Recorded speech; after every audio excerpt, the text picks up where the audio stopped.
Friends, ಈ video 16th September Bangalore Royal ಸರ್ಕಲಲ್ಲಿ shoot ಮಾಡಿದ್ವಿ. ಇಲ್ಲಿ ಏನಾಗಿದೆ ಅಂದರೆ ಅರೌಂಡ್ 3-4 ಗಂಟೆಯಿಂದ ಸ್ಟಾರ್ಟ್ ಆಗಿದೆ ಪ್ರೊಸೆಷನ್.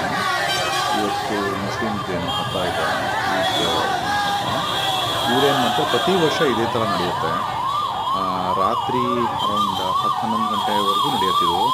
ಮೈಸೂರು ರೋಡಿಂದ ಸ್ಟಾರ್ಟ್ ಆಗಿ ಇದು ಬಂದು ಟೌನ್ ಹಾಲ್ ಮಸೀದಿ ಮತ್ತು ಚಿಕ್ಕಪೇಟೆ ಎಲ್ಲ ಫುಲ್ ಟೋಟಲ್ ಅರೌಂಡ್ 25% ಬ್ಯಾಂಗ್ಳೂರನ್ನು ಕವರ್ ಮಾಡುತ್ತಿದೆ. ಸೊ ಲಕ್ಷಾಂತರ ಜನ ರೋಡಿಗೆ ಇಳಿದಿದ್ದಾರೆ. ಇದು ಸರಿಯಾಗಿ ವ್ಯವಸ್ಥಿತವಾಗಿ ಕಂಟ್ರೋಲ್ ಮಾಡೋದಕ್ಕೆ ಆಗ್ತಾ ಇಲ್ಲ. ಪೊಲೀಸರು ಇದ್ದಾರೆ, 106 ಜನ ಪೊಲೀಸರು ಇದ್ದಾರೆ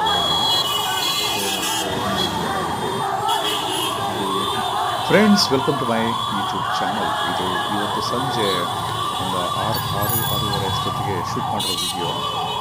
ಆಲ್ಮೋಸ್ಟ್ ಇವತ್ತು ಈದ್ ಇರೋದ್ರಿಂದ ಮುಸ್ಲಿಂ